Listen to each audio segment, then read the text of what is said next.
നമ്മുടെ സിനിമാ നടൻ ചിമ്പു ഇല്ലേ, സിലംബരസൻ എന്നറിയപ്പെടുന്ന തമിഴ് ചലച്ചിത്ര താരമായ ചിമ്പു, എല്ലാവർക്കും അറിയാവുന്ന ഒരാളാണ് അദ്ദേഹം അല്ലെ.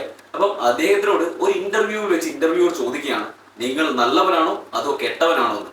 അപ്പൊ ചിമ്പു ഒട്ടും ചിന്തിക്കാതെ അദ്ദേഹം ഡയറക്റ്റ് ആയിട്ട് പറയുകയാണ്, ആദ്യം നിങ്ങൾ ഒരു കാര്യം ചെയ്യുക, എന്തൊക്കെയാണ് നല്ലത് എന്തൊക്കെയാണ് കെട്ടതെന്നുള്ള ഒരു ലിസ്റ്റ് എനിക്ക് ഉണ്ടാക്കി തരിക, എന്നിട്ട് ഞാൻ പറയാം ഞാൻ നല്ലവനാണോ അതോ ഞാൻ കെട്ടവനാണോ എന്ന്. അല്ലാതെ എങ്ങനെയാണ് നന്മ തിന്മകളെ തിരിച്ചറിയാമെന്ന് അദ്ദേഹം ചോദിക്കുകയാണ്. അതിനോട് കൂട്ടിച്ചേർത്തുകൊണ്ട് അദ്ദേഹം പറയുകയാണ്, കൊലപാതകം തെറ്റല്ലേ, ഒരാളെ കൊല്ലുന്നത് തെറ്റല്ലേ എന്ന് അദ്ദേഹം ചോദിക്കുകയാണ്. അപ്പം അവതാരികയും അതേപോലെ തന്നെ ചുറ്റുമുള്ള ആൾക്കാരും ഡിഗ്രി ചെയ്യുകയാണ്, അതെ കൊല ചെയ്യുന്നത് തെറ്റാണ്. അദ്ദേഹം വീണ്ടും പറയുകയാണ്, എങ്കിൽ നിങ്ങൾ ചിന്തിക്കുക, ഒരു പിഞ്ചു കുഞ്ഞിനെ ഒരാൾ കൊല്ലാൻ പോവുകയാണ്, ഒരു പിഞ്ചു കുട്ടിയെ ഒരാൾ കഴുത്തറുത്ത് കൊല്ലാൻ പോവുകയാണ്, എങ്കിൽ ആ കൊലപാതകം തടയാനായിട്ട്, ആ കുഞ്ഞിന്റെ ജീവൻ രക്ഷിക്കാനായിട്ട് ആ കൊലപാതകയെ അല്ലെ കൊല്ലാൻ പോകുന്ന ആളെ ഞാൻ കൊന്നാൽ അത് തെറ്റാണോ? അപ്പൊ എല്ലാവരും ഒരേ സ്വരത്തിൽ അംഗീകരിക്കുകയാണ്, ഒരിക്കലും അത് തെറ്റല്ല. അപ്പൊ കൊലപാതകം തെറ്റാണ്, പക്ഷെ ഈ ഒരു സാഹചര്യത്തിൽ കൊല ചെയ്യുന്നത് തെറ്റല്ല.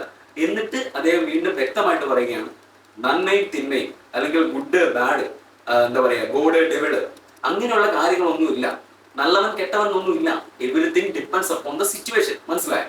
നമ്മൾ നിൽക്കുന്ന സാഹചര്യം അനുസരിച്ച് നന്മയും തിന്മയും ഒക്കെ മാറാം. ഇപ്പൊ ഉദാഹരണത്തിന് ചില സാഹചര്യങ്ങളിൽ നന്മയ്ക്ക് വേണ്ടിയിട്ട് തിന്മ ചെയ്യേണ്ടി വരാം. അപ്പം ഒരാളും നല്ലവനുമല്ല, ഒരാളും കെട്ടവനുമല്ല.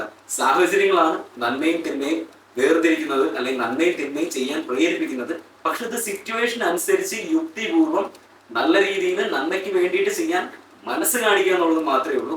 അപ്പൊ നിങ്ങൾ ഇതിനോട് യോജിക്കുന്നുണ്ടെങ്കിൽ തീർച്ചയായിട്ടും ഒന്ന് കമന്റ് ചെയ്യുക. ചിമ്പുവിന്റെ അഭിപ്രായത്തോട് ഞാൻ പൂർണ്ണമായിട്ട് യോജിക്കുന്നുണ്ട്. അദ്ദേഹം പറഞ്ഞ കാര്യം എന്നെ സംബന്ധിച്ചിടത്തോളം തീർച്ചയായിട്ടും ശരിയാണ്. അല്ലാതെ എല്ലാ സാഹചര്യത്തിലും നമ്മൾ നന്മപരമാകാൻ പോയി കഴിഞ്ഞാൽ, നല്ല കുട്ടിയാകാൻ പോയി കഴിഞ്ഞാൽ ഉറപ്പായിട്ടും പെട്ടിക്കകത്ത് കയറും എന്നുള്ള കാര്യത്തിൽ ഒരു സംശയം വേണ്ട.